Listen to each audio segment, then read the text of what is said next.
Assalamualaikum warahmatullahi wabarakatuh. Jadi pada video kali ini saya dan kelompok 5 akan membahas mengenai manajemen sumber daya manusia.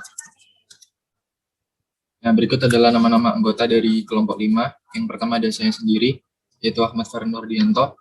Yang kedua ada Eka Putri Rahmawati. Yang ketiga ada Putu Maharani Putri. Yang keempat ada Auriska Fadia Siwi. Dan yang terakhir ada Rizky Yulia Rahmawati. Nah, di sini saya akan mencoba menjelaskan mengenai perencanaan sumber daya manusia.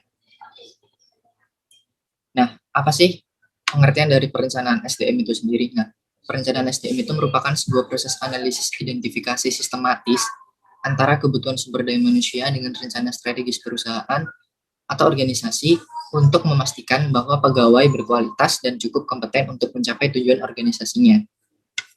Oke, next. Nah, ini adalah peran dari perencanaan sumber daya manusia. Yang pertama adalah mengatur orang yang tepat untuk pekerjaan yang tepat. Karena di sini kita mengatur manusia atau mengatur resource yang berhubungan dengan sumber daya manusianya, maka untuk mengatur orang yang tepat untuk pekerjaan yang tepat itu sangat penting. Istilah bahasa Inggrisnya adalah put the right person in the right job. Nah, yang kedua ada mempertahankan keunggulan kompetitif pekerja dan mengurangi pergantian pekerja. Nah, yang nomor 2 ini udah jelas, yaitu mempertahankan keunggulan kompetitif pekerja dan mengurangi pergantian pekerja. Jadi di sini sumber daya manusia memiliki peran untuk mempertahankan keunggulan dari karyawan agar tetap kompetitif dalam melakukan suatu pekerjaannya dan juga mengurangi pergantian pekerja, karena tidak bisa dipungkiri ketika kita membahas sebuah pekerjaan dan di situ menyangkut paut dengan manusia, maka akan ada pergantian pekerjaan. Peran dari SDM ini untuk mengurangi hal tersebut terjadi. Nah, yang ketiga ada mengantisipasi kekosongan yang timbul akibat promosi, pensiun, PHK, dan lain-lain. Nah, ini adalah siklus yang umum yang dirasakan oleh sebuah perusahaan atau organisasi, yaitu adanya kekosongan yang nanti timbul akibat entah itu promosi, yang akhirnya jabatan tertentu itu ditinggalkan oleh pihak yang promosi naik ke jabatan atasnya, entah itu pensiun, purna tugas, akibatnya adalah kekosongan yang harus digantikan oleh orang lain. Dan yang terakhir ada PHK, yaitu pemutusan hubungan kerja. Nah, ini merupakan tahapan-tahapan dari perencanaan sumber daya manusia, kurang lebih ada 6. Yang pertama, kita harus menganalisis tujuan organisasi terlebih dahulu. Nah, apa sih maksudnya? Maksudnya adalah tujuan organisasi yang ingin dicapai oleh perusahaannya itu bisa untuk lebih diperinci lagi, bisa untuk lebih difokuskan lagi gitu. Tiap bagian unit kerja, misal bagian produksi, ada bagian pemasaran, dan juga bagian keuangan dan bagian-bagian lainnya. Nah, pemisahan tujuan dari menganalisis tujuan organisasi ini adalah bertujuan untuk menyeimbangkan atau menyelaraskan tujuan dan rencana keseluruhan itu. Jadi hal tersebut akan memberikan data atau penilaian terhadap sumber daya manusia untuk tiap organisasi, tiap departemen, tiap bagian-bagiannya. Jadi lebih fokus dan lebih terperinci. Berikutnya kita melakukan inventaris SDM yang ada. Artinya apa? Artinya setelah kita tahu informasi SDM, setelah kita menganalisis tujuannya dan memperinci, kalau selanjutnya kita harus mengetahui informasi SDM saat ini, yaitu jumlah tenaga kerjanya berapa, apa yang dibutuhkan, terus kemampuan pekerjanya gimana, kinerjanya seperti apa, latar belakang pendidikannya seperti apa, hingga potensi dari para pekerja itu sendiri.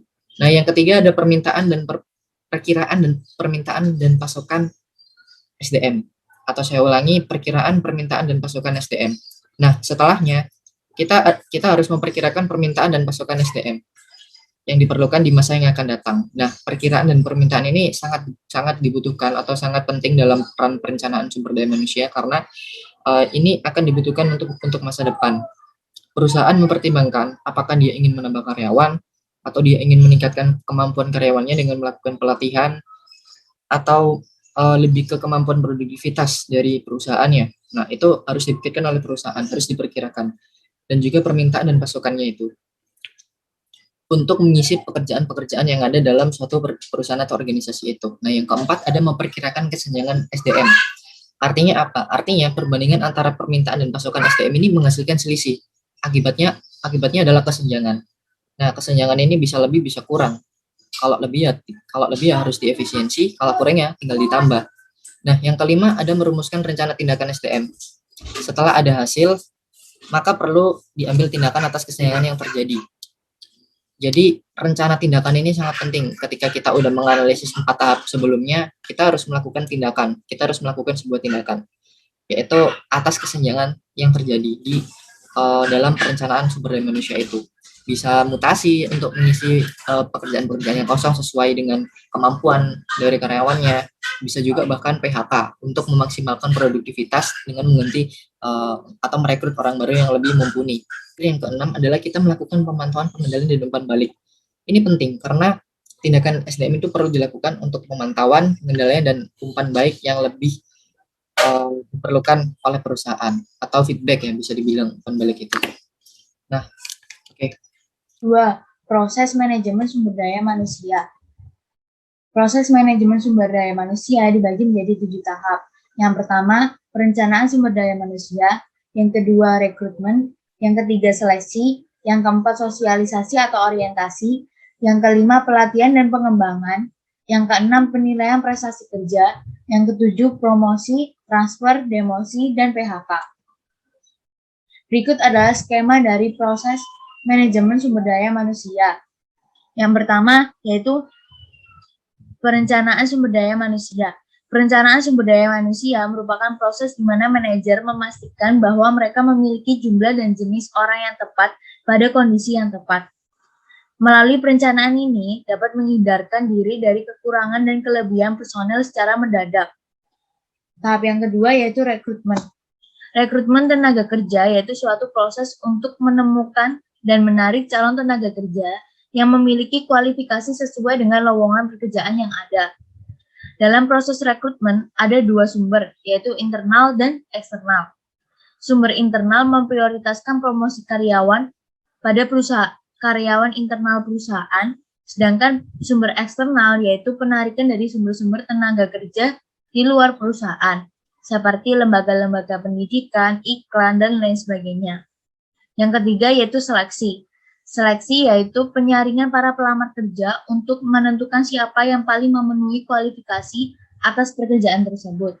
Biasanya, seleksi ini dilakukan 3 tahap, yaitu seleksi administrasi, berupa validasi dan verifikasi persyaratan.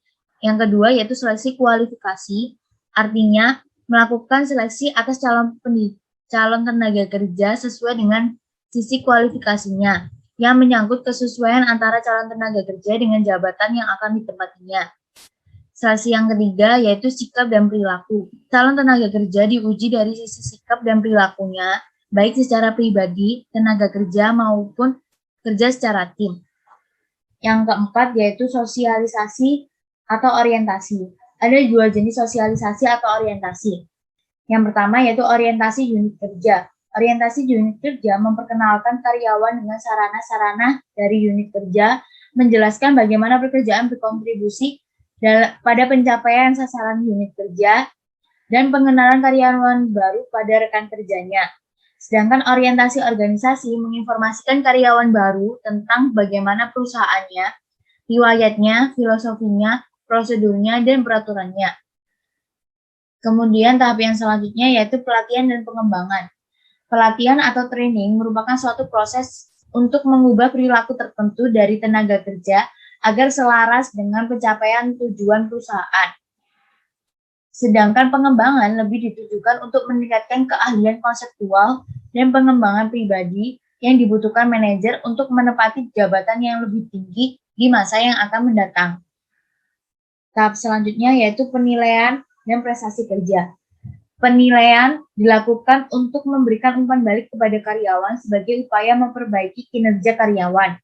Hasil dari penilaian kerja dapat digunakan untuk beberapa keperluan seperti pertimbangan promosi jabatan, pembuatan program pelatihan, kenaikan gaji, pemberian bonus, dan lain sebagainya. Tahap selanjutnya yaitu promosi, transfer, demosi, dan PHK. Mencerminkan nilai seseorang karyawan bagi organisasi. Karyawan yang sangat berprestasi tinggi dapat dipromosikan atau ditransfer untuk membantu pengembangan keterampilan mereka.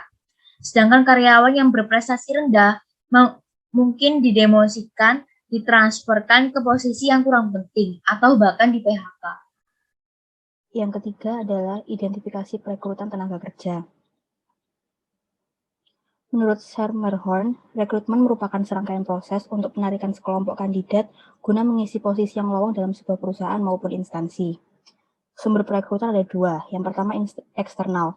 Eksternal itu bisa dari lembaga pendidikan, teman atau anggota keluarga karyawan, atau agen tenaga kerja, karyawan dari perusahaan lain, outsourcing, asosiasi profesi, dan lamaran terdahulu yang telah masuk.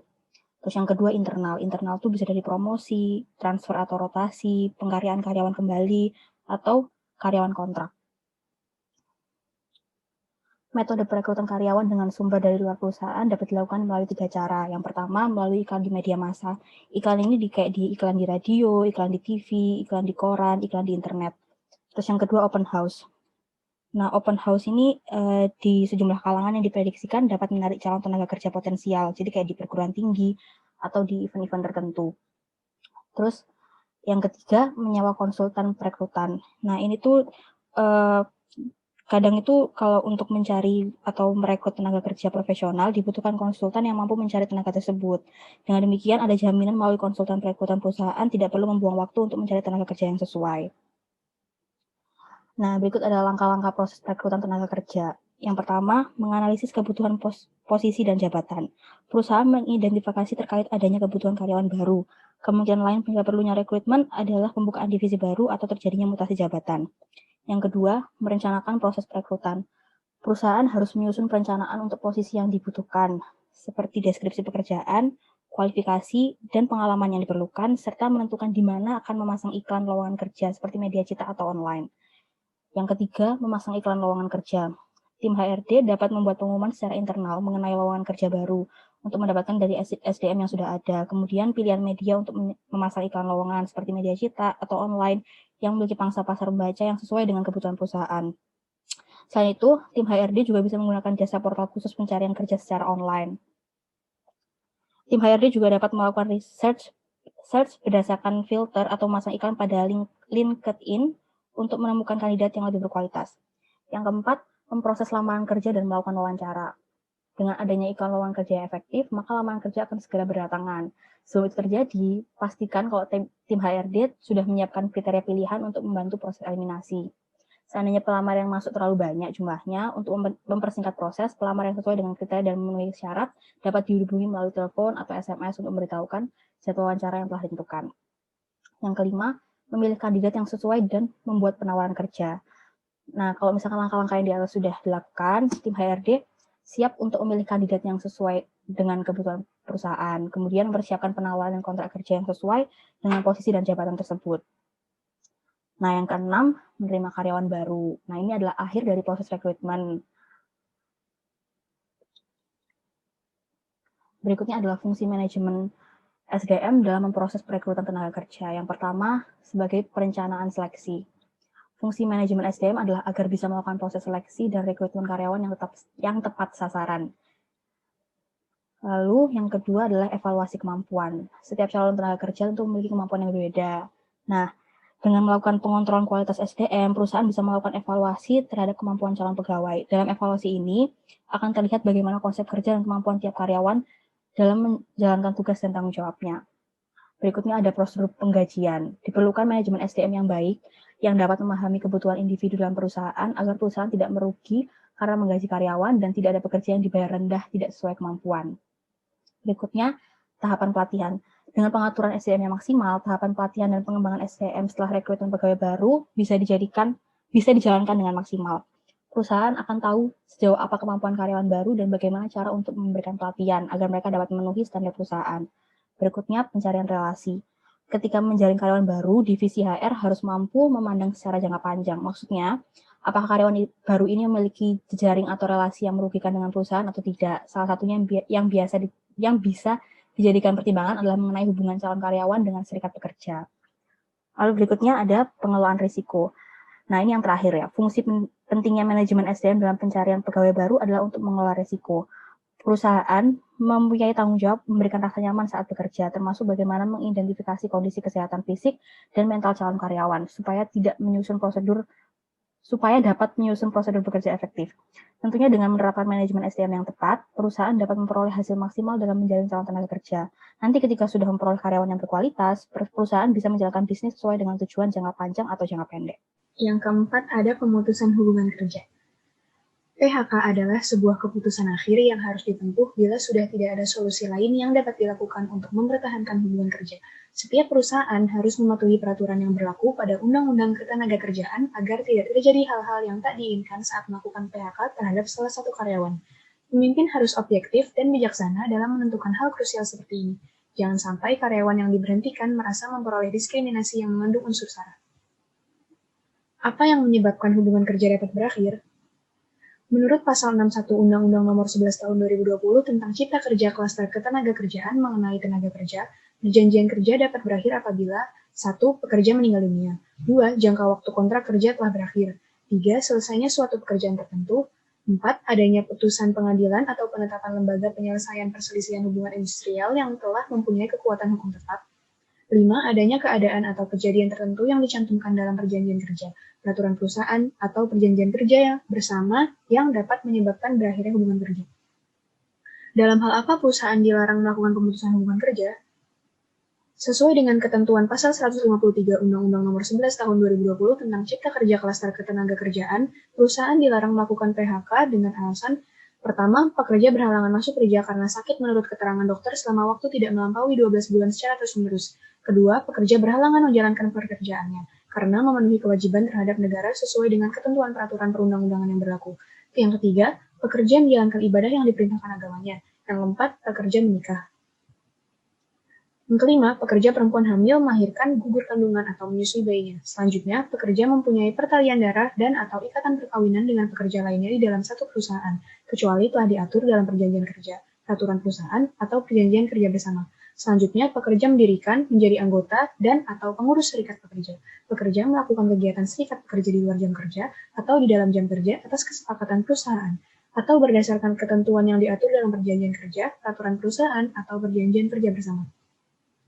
Selanjutnya, pekerja yang mengadukan perusahaan kepada yang berwajib mengenai perbuatan perusahaan yang melakukan tindak pidana kejahatan.